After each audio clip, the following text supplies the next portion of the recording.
Good morning, Bay Ridge. Welcome to another edition of After Hours. This Sunday, we had Lee Short here. He did a great job sharing about the ministry in Mexico and the Dominican Republic. I'm really grateful for that and thankful for the work they're doing and them coming here to spend time to teach us, care for us, and then spend time in the fellowship luncheon afterwards. Obviously, that meant we had a break in the study on spiritual warfare. We'll be picking it up again for a couple of weeks in a row here.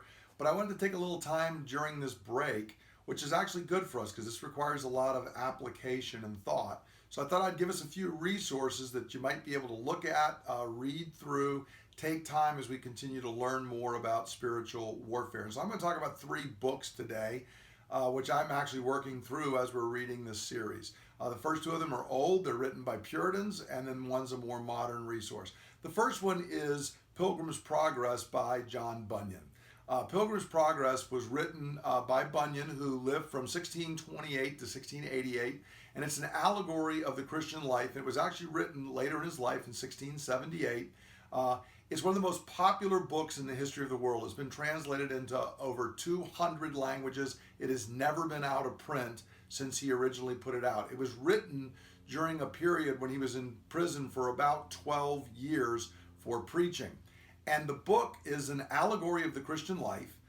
It explains all of the struggles and temptations and the ways that Satan works against us and the battles that we go through, the victories we can win, all of these kinds of things. And it's a great picture of the Christian life for us and helps us to understand the way we grow as a Christian and the pitfalls and traps that we can fall into as a believer.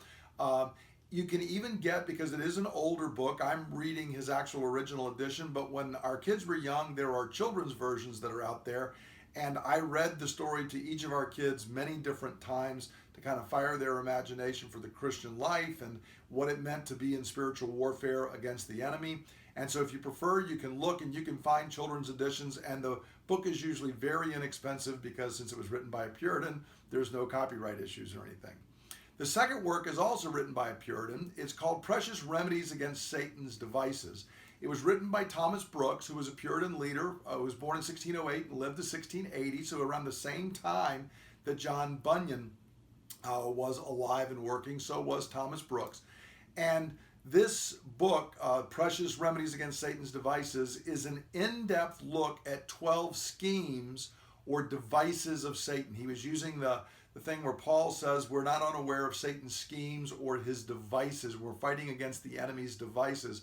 So Thomas Brooks looked at 12 different devices or schemes or lies that Satan will use to entice us into sin that he might trap us and build strongholds in our life. And he goes over each device and then he will give a number, 3, 4, 5, some of them had 7 or 8 remedies against that device. So there's a lie of the enemy to try and tell us that it's okay if we get trapped into this sin, if we follow this temptation, and then he will give multiple reasons why that lie is in fact a lie and we should not give in to the work of the enemy.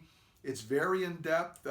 Generally, when I've been reading it, I'll read a device and then the remedies against that device and then give myself a couple of days to kind of think through that and work through it. For a Puritan, his language is fairly easy and straightforward, but it's a very in-depth look at the topic of the ways the enemy tries to entice and lure us into sin. Finally, a bit more of a modern work is C.S. Lewis's Screwtape Letters, which I mentioned at the beginning of this series. It was written by Lewis in 1942 during the time of the Second World War, and it's written as a story where an older demon is giving advice to a novice demon who is his nephew.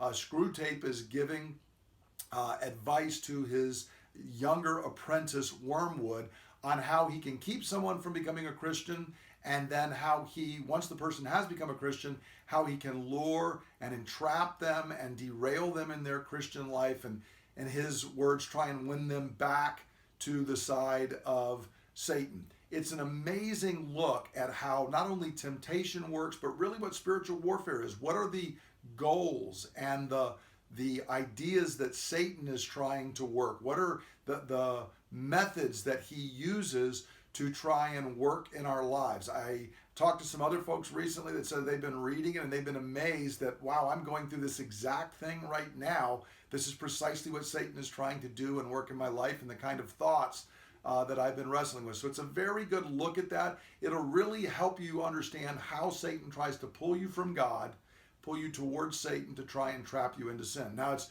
written from a demon's viewpoint, so it's a little unusual for us. You have to work a little bit to do that, but it's helping you to see what Satan's goals and what his objectives are. And it's important that Paul said we're not unaware of his schemes. If we're going to stand against his schemes and his devices, we need to know the way he works. So this is 3 resources. I encourage you to take a look at them, try them. There are plenty of others out there, lots of good hymns, other resources you could even find online, but these are good, solid ones that will help you as you are learning and growing and walking through spiritual warfare. I hope you have a great week, and I look forward to seeing everybody on Sunday as we continue our study this week looking at the topic of strongholds. God bless.